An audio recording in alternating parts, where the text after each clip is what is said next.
My name is Henry. I'm Rosie. He's Edgar. Our mother's the actress Eliza Poe. Wherever we go, people swoon for Eliza. The greatest young actress they ever did know. From a very young age, Henry loved to explore. He was ever the curious kind. And wherever he went, Edgar and Rosalie followed to see what he'd find.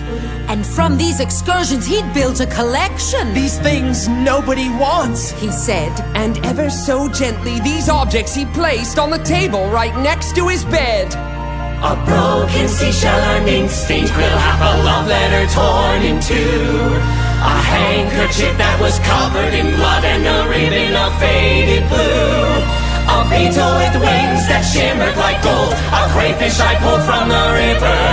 A clear glass vial with the label that read Dr. Sheldon's gin pills for the liver. But the object he prized above all the rest, even more than the hand-drawn map, which he claimed would lead him to Captain Kidd's treasure, was the skull he once found of a cat.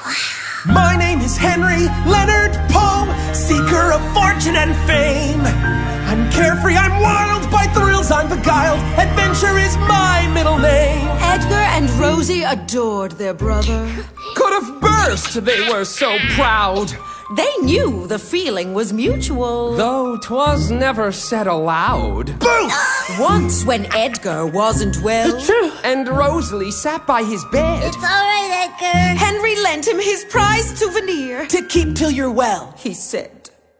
my name is Henry. I'm Rosie. I'm Edgar. We are the family Poe. Poe is a name that will grow in its fame, one that one day the whole world will know. Edgar and Rosie knew Henry had dreams that were big as a boy's could be. They knew Henry had places he planned to go and things that he dreamed he would see. In Nosy, Baraha, and Antongle Bay, with pirates I one day will stroll. And in castles of ice I will offer advice to the king of the Antarctic Pole. From ocean to air, the next feat I will dare in my own transatlantic balloon. After crossing the sea in just 3 days will be nothing less than a trip to the moon. Now Henry was ever the optimist, Unlike Edgar, who mostly did fret. while Henry's glass was always half full. Edgar's glass was just barely wet. I always imagine that life will get better. I fear it will only get worse. I always believe if we work for it somehow our fortunes will someday reverse.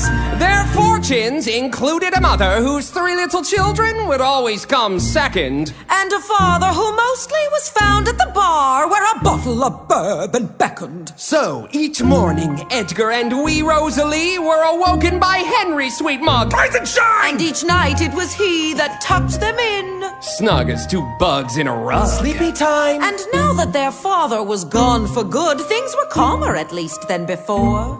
No more shouting, I hate you. Or crying. "You're useless," or slamming the door.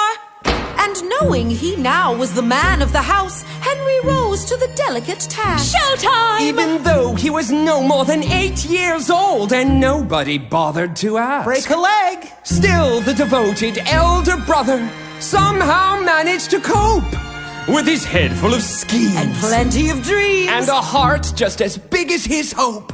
And he vowed, Come what may, I'll make certain that nothing and no one will ever sever the ties that bind Henry and Edgar and wee Rosalie together forever.